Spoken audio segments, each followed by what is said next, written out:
guys, welcome to my channel Danny Vlogs and Educational Notes. ఇవాల్టి మన video వచ్చేసరికి spark shoes unboxing, దాని model వచ్చేసరికి SM651.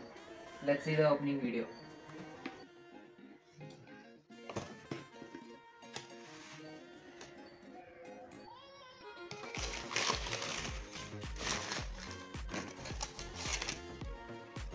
అండ్ దీని కాస్ట్ అండ్ లింక్ వచ్చేసరికి నేను డిస్క్రిప్షన్లో ప్రొవైడ్ చేస్తాను, మీరు కావాలంటే చెక్ చేయండి ఫ్రెండ్స్. ఫస్ట్ ఆఫ్ ఆల్ మనం దీని అడ్వాంటేజెస్ అయితే చెక్ చేద్దాం. దీని అడ్వాంటేజెస్ అయితే మెయిన్ వచ్చేసరికి నాకు బాగా నచ్చేసింది ఏంటంటే కంఫర్టబుల్ అయితే చాలా కంఫర్టబుల్ ఉంది ఈ షూస్ అయితే when compare to other model ఈ స్పార్క్స్. ఇది వచ్చేసరికి మనం ఎప్పుడంటే స్టెప్స్ ఎక్కేటప్పుడు కానీ దిగేటప్పుడు కానీ చాలా ఫ్రీగా అండ్ లోపల ప్యాడ్ అయితే మనకి చాలా ఫ్రీగా ఉంది ఫ్రెండ్స్, అంటే సాఫ్ట్గా ఉంది. మనం పుల్ చేసినప్పుడు కానీ ప్రెస్ చేసినప్పుడు కానీ తెలుస్తుంది మనకి.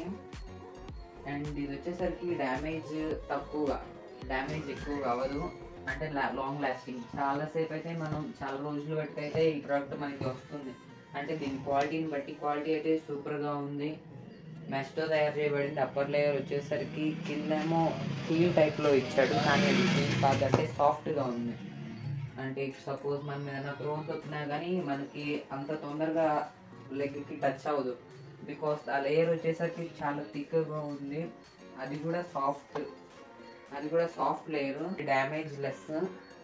అండ్ ప్రైస్ రేంజ్ వచ్చేసరికి మనం చూసుకుంటే ఈ ప్రైస్లో ఇది రావడం అంటే చాలా గొప్ప విషయం. ఇది వచ్చేసరికి మనకి రఫ్ అండ్ టఫ్గా ఉపయోగపడుతుంది డైలీ వేర్కి, రన్నింగ్కి, వాకింగ్కి అండ్ డైలీ పర్పస్కి అయితే like sneakers with socks without socks మనం యూజ్ చేసుకోవచ్చు.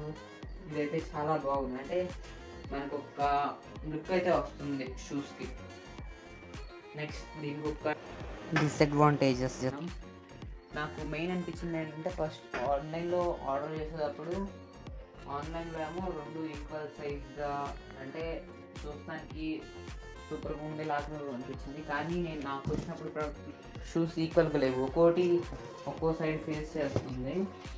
అది వచ్చేసరికి నాకు కొంచెం డల్ అనిపించింది. అండ్ వచ్చేసరికి ఒక్కోటి వచ్చేసి హీల్ దగ్గర చూసుకుంటే ఒకటేమో హై ఇంచ్ ఉంది, ఒకటేమో లో ఇంచెస్ ఉంది. ఈ రెండు వచ్చేసరికి నేను రిటర్న్ ప్లేస్ చేశాను. అండ్ మెనీ ఆఫ్ ద యాప్లో రివ్యూస్లో చూసుకుంటే మ్యాక్సిమం అన్నీ 2 ఈక్వల్ సైడ్స్ ఫేస్ చేస్తున్నాయి, ఒక్కో సైడ్ ఫేస్ చేస్తున్నాయి, రెండు ఈక్వల్ కాకోకుండా. కాబట్టి నేను ఇది నార్మల్ అనుకున్నాను. అండ్ దీని యొక్క క్లీనింగ్ ప్రాసెస్ అయితే చూద్దాం. దీనికి ఒక క్లీనింగ్ ప్రాసెస్ మనం అయితే ఎక్కువసేపు వాటర్లో సోక్ చేసి బాగా స్ట్రెస్తో క్లీన్ చేసినంత అవసరం అయితే లేదు ఫ్రెండ్స్, ఎందుకంటే అది వాటర్ తగిలితే ఎక్కువ దానికి ఉన్న గమ్ లేయర్ అయితే పైకి వచ్చేసేస్తుంది. కాబట్టి మనం ఒక క్లాత్ తీసుకొని వైప్ చేస్తే సరిపోతుంది, కొంచెం లైట్గా వాటర్ వేసి. ఇది ఫ్రెండ్స్ దీని యొక్క యూసేజ్. ఈ వీడియో కనుక మీకు నచ్చినట్లయితే please do like, share and subscribe to my channel. See you again, take care.